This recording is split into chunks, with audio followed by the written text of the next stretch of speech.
Bonsoir Davidson et bonsoir à tous.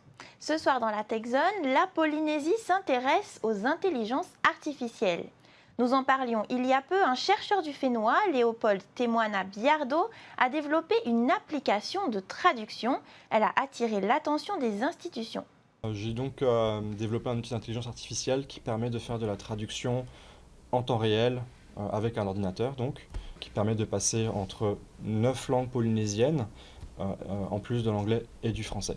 L'idée, c'est d'insérer ce projet-là dans une sorte de plateforme un peu plus large de recherche en intelligence artificielle, donc sur plusieurs thématiques, pouvant aller de la cybersécurité, mais des aspects humains de la cybersécurité, ou pourquoi pas aussi sur des questions de lien entre culture et intelligence artificielle.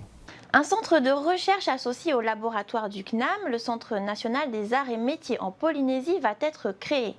Il s'agira entre autres de prévenir des dérives qu'une IA comme celle de notre chercheur peut engendrer. Là, nous sommes sur une IA qu'on appelle générative. Elle est capable de générer du texte ou du son.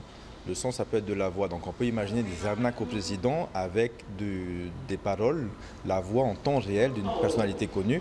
Si nous reprenons les extraits vidéo de TNTV et que nous reprenons la parole de certains décideurs politiques, nous pourrions entraîner des IA, des intelligences artificielles génératives, à générer de la parole avec la voix d'un décideur politique.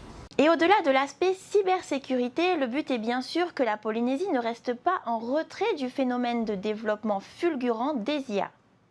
Et dans ce centre de recherche associé, nous allons pouvoir commencer à publier et à faire des travaux autour de cette IA adaptée aux langues polynésiennes.